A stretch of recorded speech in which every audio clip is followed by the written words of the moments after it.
Sir कुछ लोग तो मुझसे पूछते हैं कि एथिक्स का पेपर लगाने का मतलब ही क्या है, इससे होता तो कुछ है नहीं, क्यों लगा एथिक्स का पेपर? पॉलिटी है, हिस्ट्री है, साइंस टेक है, तो उससे नॉलेज का टेस्ट हो जाता है। नैतिकता का पेपर कैसे लगा सकते हैं, क्यों लगाया है? तो इसका उत्तर ये है कि कुछ साल पहले यूपीएससी को मसूरी की एकेडमी से ऐसी रिपोर्ट्स मिली कि जो सिविल सेवक आप चुन के भेज रहे हैं वो योग्य तो हैं, पर उनमें से ज्यादातर बेईमान होने के रास्ते पर चलने को आतुर हैं। उनका बहुत मन देश के लिए काम करने का है नहीं। तो ऐसा तो नहीं कि हम इतने मुश्किल प्रक्रिया में जिनको चुन रहे हैं वो देश के लिए बहुत फायदेमंद ना हो, नुकसान कर रहे हैं। तो थोड़ा सिस्टम ऐसा बनाइए कि बेहतर व्यक्ति चुने जा सके। इसके तरीके कुछ हो सकते हैं कि एक सीमा से ज्यादा आप किसी की नैतिकता का परीक्षण कैसे कर सकते हैं।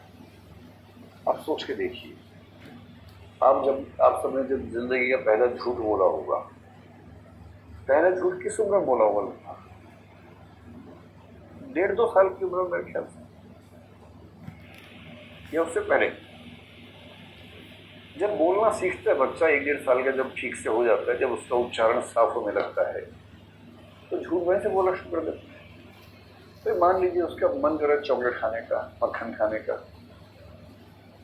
और खाया, और डांट पड़ने वाली माँ ने पूछा किसने खाया है, और बच्चा उस आवाज से समझ गया कि अगर मेरा नाम आ गया तो पिटाई होनी तय है।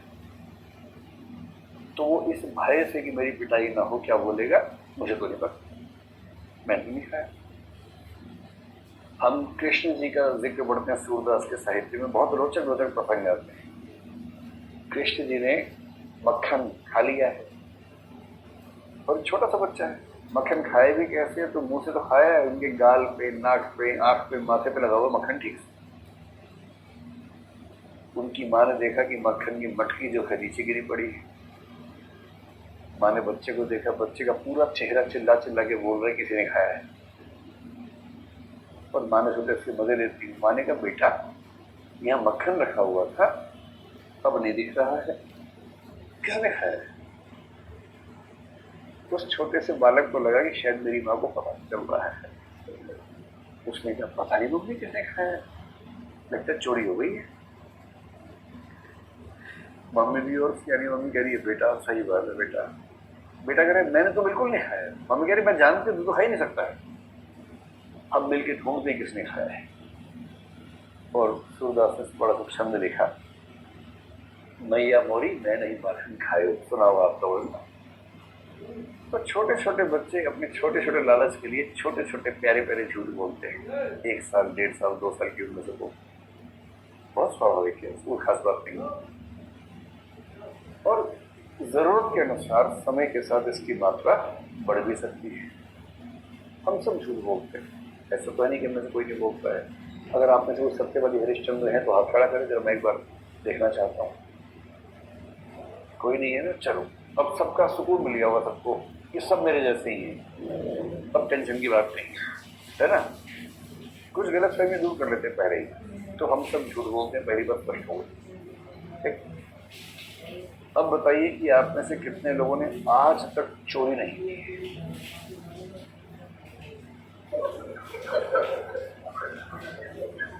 मतलब किसी ने, पैसा तो बहुत दूर की बात है, किसी का पेन भी नहीं चुराया, पेंसिल भी नहीं चुराई, किसी की कॉपी भी नहीं चुराई, किसी के टिफिन में से खाना भी नहीं चुराया, और जान पहचान नहीं अनजान का भी, कि आप बस में जा रहे थे, किसी अनजाने को छूट गया था, आपने चुपके से बैग में रख लिया, ये भी नहीं किया। जब खुल के हाथ खड़ा करने, कितने लोगों ने आज तक पेन पेंसिल तक नहीं चुराई किसी की? कुल मिला के ऐसा एक बच्चा ऐसे करता था, ऐसे कर लेता है ऐसे। तो मैं उससे डाउट में हूँ कि वो क्या कहना चाह रहा है। एक बच्चे ने खुल के हाथ खड़ा किया, आपने किया ना खुल के हाथ खड़ा, क्या बात, जिन्होंने आज तक नहीं चुराई, बहुत बढ़िया, भगवान के लिए अब हमेशा ऐसे रहे।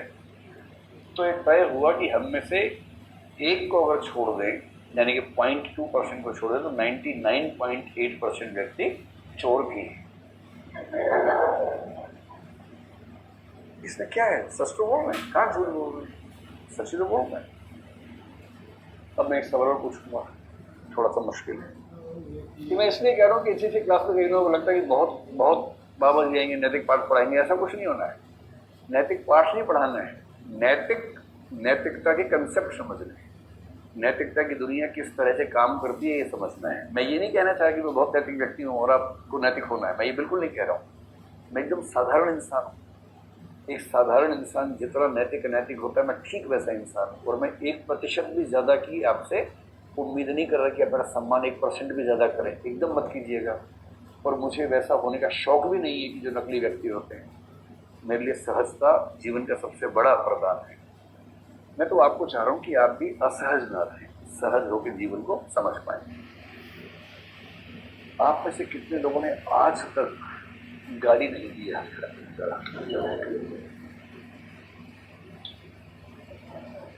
अरे क्या जमाना आ गया है। अरे बाबा रे बाबा, क्या अनकनेक्ट है। अच्छा, एक बार फिर से हाथ खड़ा करेंगे, लेकिन मैं पहले एक दो बातें स्पष्ट कर दूं। गाली का मतलब फिक्स नहीं होता है। गाली का मतलब प्रत्येक व्यक्ति के लिए अलग अलग हो सकता है।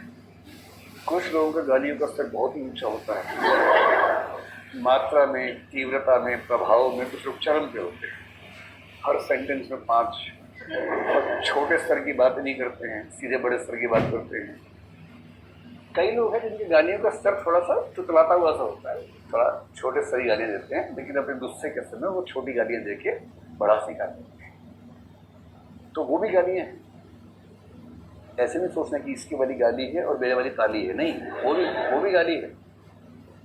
तो अब आपको ये बताना है कि आप में से कितने लोगों ने आज तक गाली नहीं दी है। हाथ खड़ा कर लें, मशीन तो खड़ा कर लें। एक बच्चा मिल गया फाइनली, एक और मिला है, 2 बच्चे मिल गए। एक लड़की है और 3 लड़के हैं। 3 लड़के हैं, ये सोच बड़ा परेशान हो रहा हूँ। मुझे बहुत विचित्र स्थिति महसूस हो रही है कि एक लड़की और 3 लड़के कह रहे हैं कि हमने आज से गाली दी। लेकिन मैं मान लेता हूँ, मैं इसमें कोई प्रश्न क्यों करूँ भाई, क्यों नहीं हो सकता ऐसा, मान लेते हैं, भगवान करे ऐसा ही। तो अगर मैं 4 को छोड़ भी दूं तो 99.2% ऐसे लोग हैं जो गाली दे चुके हैं या देते हैं। और दे चुके हैं तो कहने की जरूरत है ना, आमतौर पर दे देते होंगे। इससे कई लोगों को बड़ा सुकून लग रहा हो, अच्छा सारे ऐसे हैं क्या, तब ठीक है, तो मैं भी ठीक हूं। एक बहुत प्रसिद्ध चुटकुला हमने स्कूल में सुना था। 2 लड़के आपस में बात कर रहे हैं। एक कह रहा दूसरे से, यार ये लड़कियां आपस में क्या बात करती हैं? दूसरा कह रहा है, जैसी हम करते हैं। पहला बोल रहा, छी इतनी गंदी होती है।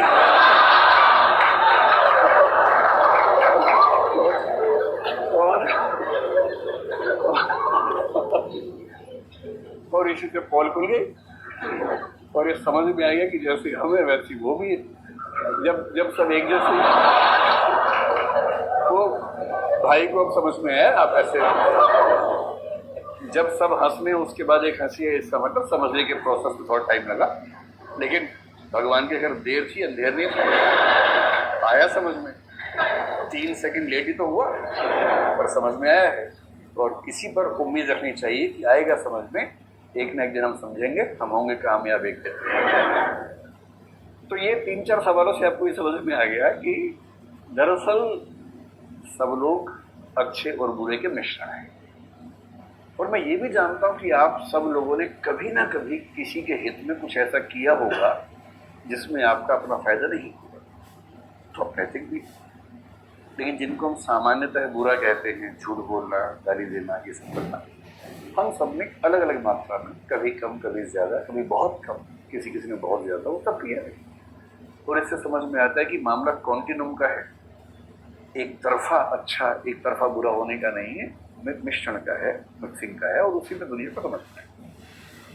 एथिक्स का पेपर जब लगाया गया तो उसके पीछे पर्पज ये था कि जो सिविल सेवक बने, ये तो यूपीएससी दावा नहीं कर सकती कि इस पेपर को पढ़ने से कोई व्यक्ति अच्छा बन जाएगा, ये दावा तो कोई नहीं कर सकता है।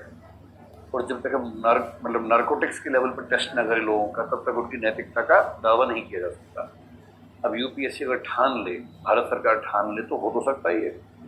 आपकी ब्रेन मैपिंग कर लेंगे, ब्रेन मैपिंग करके 50 तारे लगाएंगे, उससे बिजली के वो जो लक्षण मिलेंगे, सिम्टम्स मिलेंगे, उससे अंदाजा लगा सकते हैं कि आपने अतीत में किस किस तरह की चीजें सोची। पर उस लेवल पर समाज न जाता है, न जाना चाहिए।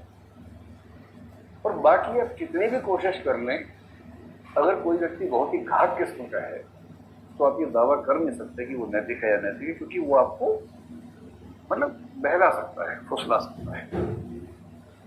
हम सब लोग अपने पेरेंट्स से कभी कभी ऐसे झूठ बोल देते हैं कि पेरेंट्स कल्पना भी नहीं कर सकते कि हम झूठ बोल रहे हैं। हम सब में ऐसा क्यों? क्योंकि आप जिस उम्र में, उस उम्र में कई बार ऐसी स्थितियां बनती हैं कि आप सच बोल नहीं सकते, क्योंकि सच बोल देंगे तो उनको दुख होगा।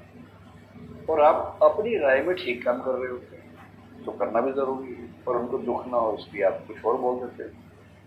पर बोलते समय आपका अभिनय इतना सटीक होता है कि पेरेंट्स को रत्ती भर शक नहीं होता कि बच्चा झूठ बोल। मैंने कई पेरेंट्स को देखा जो बोलते हैं कि भाई हमारा बच्चा झूठ ही बोलता है, तो मुझे पता होता है, क्योंकि उनमें से एक दो मेरे मित्र हैं जिनके बच्चे मुझे आके कानों बता देते हैं और उनके पेरेंट्स को गलतफहमी है कि हमारा बच्चा झूठ नहीं बोलता है। मुझे भी ऐसी गलतफहमी हो सकती है अपने बच्चे को लेकर, लेकिन हर व्यक्ति तो व्यक्ति ही है ना। तो एथिक्स के पेपर का फायदा पता क्या है? वो ये है कि चाहे इस पेपर को पढ़ने के बाद आप नैतिक हो ना हो अलग बात है, लेकिन कम से कम आपको ये पता हो कि नैतिकता की दुनिया में चीजें कैसे काम होती है। आपको ये पता हो कि नैतिक होने का मतलब अलग अलग परिस्थितियों में क्या होता है, ये पता हो। आपको ये पता हो कि हमारा दिमाग कैसे प्रोसेसिंग करता है इंफॉर्मेशन की। हम नैतिक या अनैतिक फैसला लेते समय किन किन पैरामीटर्स पर सोचते हैं। हमारी अंतरात्मा, हमारी जो कॉन्शियंस है, अंतरात्मा मतलब जो अंदर से आवाज आती है कि ये काम करो, ये काम मत करो, कैसे काम करती है। और हमें सिविल सेवक होने के नाते अपने फैसले लेते समय क्या क्या ध्यान रखना चाहिए। जब ये सब पता चल जाता है हमें, तो इस बात की संभावना बढ़ जाती है कि हम कोई गलती करने से बचेंगे। गारंटी तो नहीं,